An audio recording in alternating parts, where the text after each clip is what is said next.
je vous propose de corriger l'exercice du sucre dans le café. Un exercice du chapitre 2, les solutions, un exemple de mélange, solution aqueuse plus particulièrement, dans lequel on traite de dissolution et de dilution.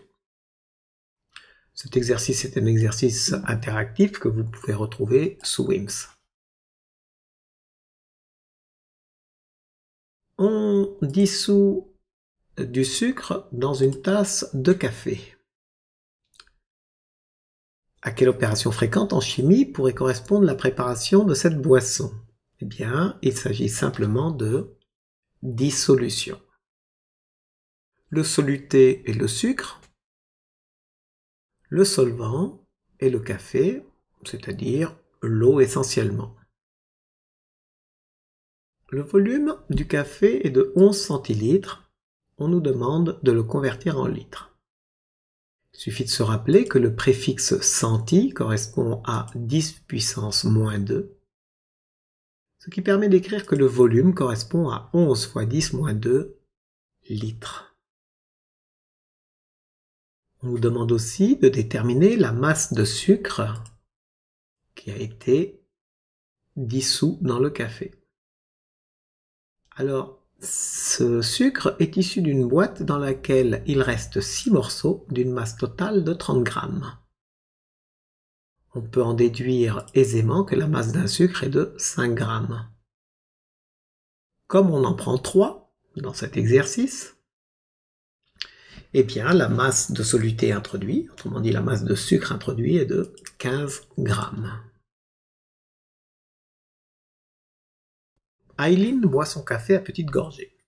Sa première gorgée d'un volume V1G égale 50 ml lui laisse un goût amer.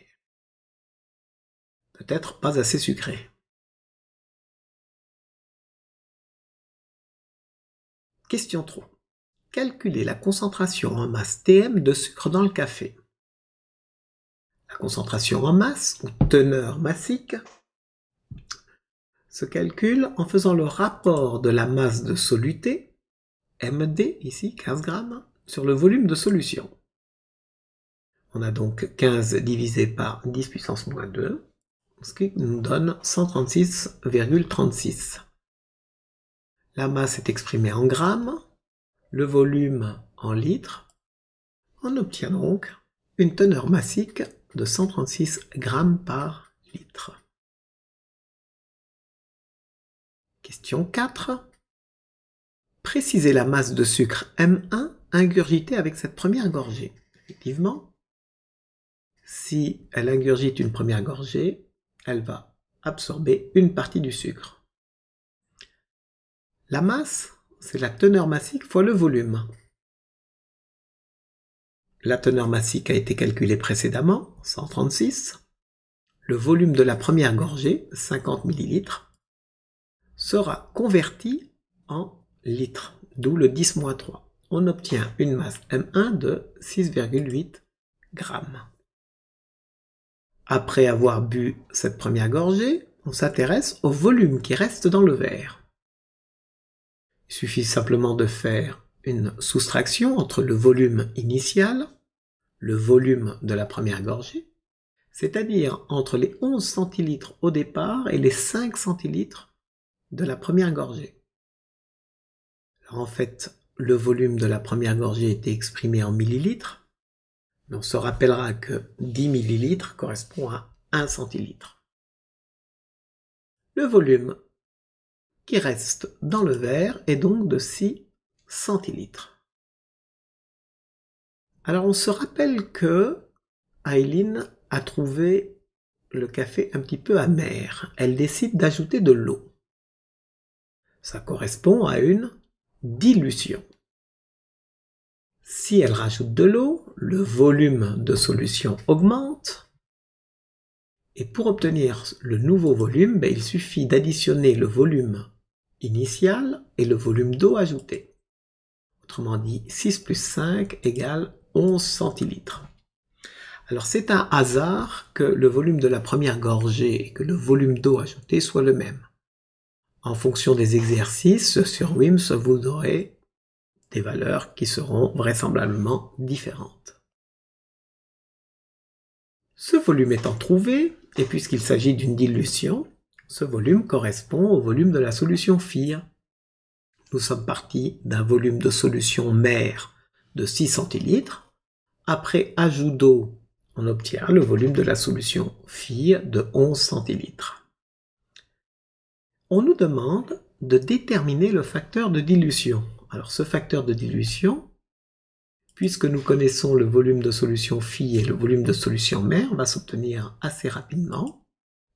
11 centilitres de volume de solution phi sur 6 centilitres de volume de solution mère, ce qui nous donne un facteur de dilution de 1,833. Autrement dit 1,83 si je me contente de 3 chiffres significatifs. À partir de ce facteur de dilution, je vais pouvoir répondre à la question suivante.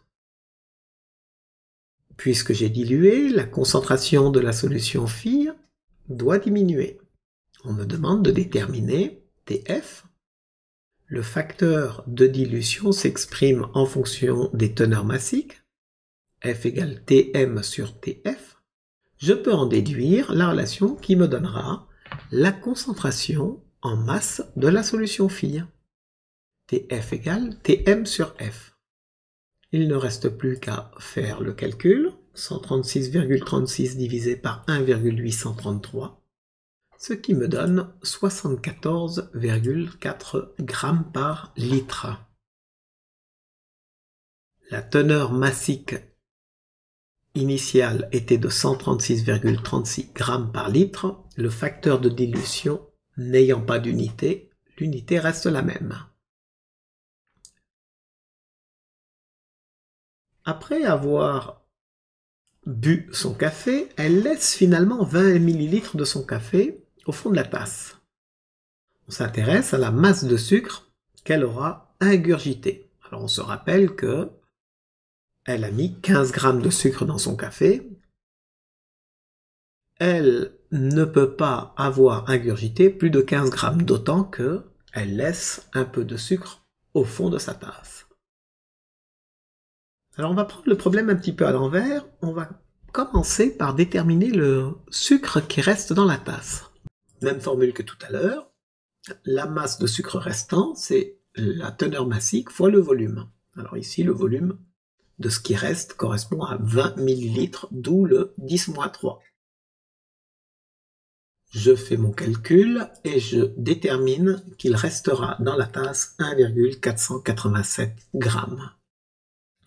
Je peux en déduire assez facilement que la masse de sucre ingurgitée s'obtient en faisant la différence du sucre introduit dans la tasse moins ce qui reste. Autrement dit, 15 moins 1,487, c'est-à-dire 13,51 grammes, que j'arrondis à 13,5 grammes. Voilà pour cet exercice.